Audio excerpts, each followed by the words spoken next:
लगी, भैया ये सब किसने किया? मेरे बच्चों की कौन हत्या करके चला गया? इनके सर कौन काट करके चला गया?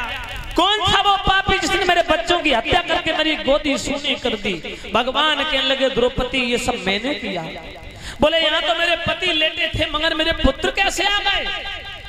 भगवान बोले, बहन द्रौपदी की बात सोचो, जिस शिविर में तुम्हारे पुत्र लेटे हैं, जो दशा तुम्हारे बच्चों की हुई, अगर इस शिविर में से तुम्हारे पति लेटे होते तो जो दशा तुम्हारे बच्चों की हुई वही हाल तुम्हारे पतियों का होता। मैंने तुम्हारे स्वास्थ्य की रक्षा करने के लिए ये सब मैंने किया। भीम ने गदा उठाई, अर्जुन ने गांडू का, द्रौपदी कौन है वो पापी जिसने मेरे बच्चों की हत्या कर दी? नाम बताओ। उसी समय भगवान बोले, भीम भैया कोई गैर नहीं है, तुम्हारे गुरु का पुत्र अश्वत्थामा है। दुर्योधन की अंतिम इच्छा पूरी करने के लिए तुम्हें मारने के लिए आया था, तुम पांचों भाइयों की हत्या करने आया था, लेकिन ये अच्छा रहा जो तुम शिविर में मौका पर नहीं पाए गए, अन्यथा तुम्हारा समय अंत था, तुम्हारा अंत निश्चित था। माता बहनों भाई बंधु, उसी समय गांडीव अर्जुन ने लिया, भीम ने गदा उठाई और द्रौपदी से कहा, चिंता मत करो द्रौपदी, मैं तुम्हें वचन दे रहा हूँ, तुम्हारे पुत्रों के कातिल को, तुम्हारे पुत्रों के हत्यारे को अगर जा करके तुम्हारे चरणों में न डाल दिया, ला करके तुम्हें लौट करके मुख नहीं दिखाऊंगा। भगवान बोले, इतनी जल्दी पढ़ कर लिया, इतनी जल्दी? भगवान की बात सुन के अर्जुन कहने लगे, प्रभु जब आप हो तो किस बात की चिंता? पांचों पांडव चल देते हैं। जहां अश्वत्थामा दुर्योधन की लेस पर रो रहा था, अश्वत्थामा को दबोच लिया और दबोच करके रथ के पीछे बांध करके ला रहे।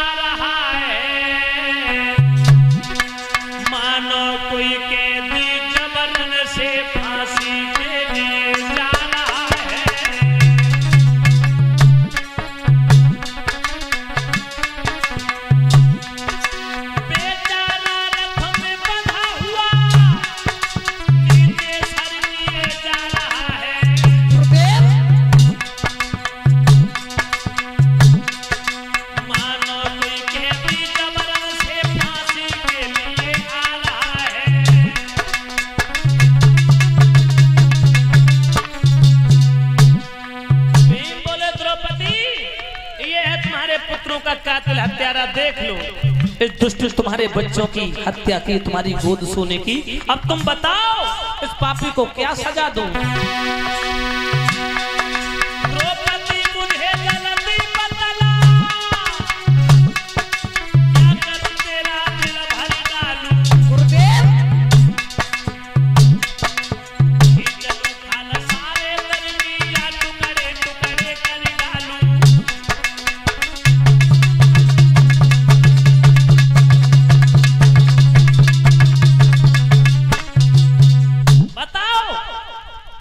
उसी समय माता अभिनव अश्वत्थामा को खींच करके पांचों पांडवों ने द्रौपदी जहां रो रही थी अपने बच्चों के पास में ला करके खड़ा कर दिया। अब पांचों पांडवों ने विचार विमर्श किया और पांडवों ने विचार विमर्श करके धर्मराज से पूछा, भीम अर्जुन ने, भैया इस पापी को क्या सजा दूं? ये मेरे बच्चों का हत्यारा है। तो उसी समय धर्मराज युधिष्ठिर कहते हैं, परीक्षित महाराज कि काम वो करो भीम अर्जुन, काम वो करो जो धर्म के विपरीत ना हो, धर्म के विरुद्ध ना हो। दुनिया के लोग कल हमें आपको हीन दृष्टि से न देखें। हमेशा हमने धर्म की मर्यादा का पालन करने के लिए संकल्प लिया है, हम कभी अधर्म के अन्याय के खिलाफ कभी कदम नहीं उठा सकते हैं। बोले भगवान कन्हैया से बड़ा कौन निर्णायक हो सकता है? भगवान जो निर्णय कर देंगे उसी के आधार पर इस पापी को दंडित किया जाएगा, दंड दिया जाएगा। जब हमारे आपके स्वयं जज भगवान है और जो भगवान जजमेंट सुना देंगे उसी के आधार पर से दंडित करेंगे, से सजा देंगे।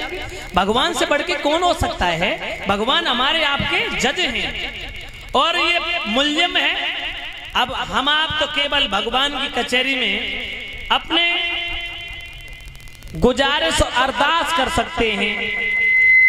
अपनी फरियाद को सुना सकते हैं। भगवान चाहे, भगवान सब कुछ देख चुके प्रत्यक्ष रूप से आंखों से। भगवान के पास में जाकर के कहा पांचों पांडवों ने प्रभु इस पापी को क्या सजा दूं? तो भगवान बोले मैं तुम्हें बताऊं, अगर तुम हमसे पूछ रहे तो मेरी समझ में एक बात आ रही है। क्या बोले हैं भगवान श्री कृष्ण पांचों पांडवों को समझा करके कि ब्राह्मण चाहे कैसा भी हो, जय हो, पर उसे मारना ना चाहिए।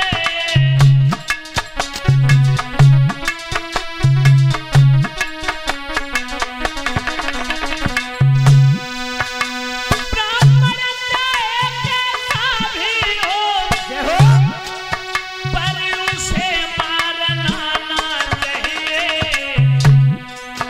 और बाल हत्यारा कोई सही, पर उसे छोड़ना ना चाहिए।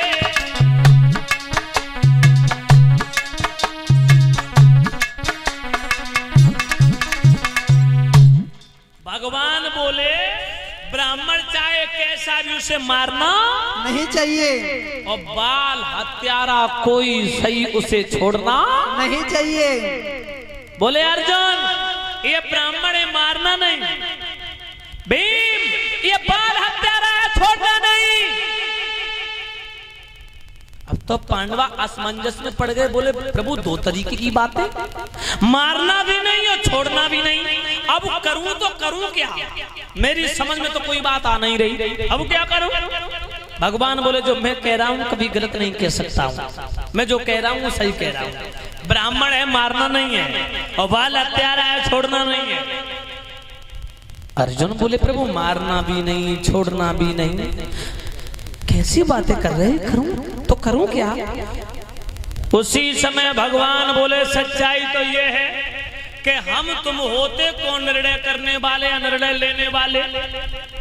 माता द्रौपदी के 5 बच्चों की हत्या हुई, और मुल्जिम भी खड़ा, पापी हत्यारा भी खड़ा, और द्रौपदी भी बैठी है। ये अपने बच्चों की हत्या हो गई, बच्चों की लाश को देख करके रो रही है। अब द्रौपदी चाहे इसे सजा दे, द्रौपदी चाहे इसे रिहा कर दे, बरी कर दे, वो दंड दे अन्यथा इसे छोड़ दे, वो उनके ऊपर निर्भर करता है। हम तुम कौन होते? द्रौपदी के पास में फैसला लेकर के पांचों पांडव अश्वत्थामा को लेके द्रौपदी के पास में पहुंचे। जो अश्वत्थामा हाथ जोड़ के खड़ा है, कहा द्रौपदी। अश्वत्थामा बोला कि ली चला खूब उस चलती में, जितनी चल सकी हमारी है। और मारो तो न्याय समझता हूँ, छोड़ो तो दया तुम्हारी है। द्रौपदी मैंने तुम्हारे 5 बच्चों की हत्या की, मैंने तुम्हारे 5 पुत्र मार डाले, मैं हत्यारा हूं, पापी हूं। अब आप चाहो तो मुझे सजा दे सकती हैं, आप चाहो तो मुझे प्राण दान दे सकती हैं, फैसला आपके ऊपर निर्भर करता है। मैं अपने प्राणों की भीख मांगता हूँ।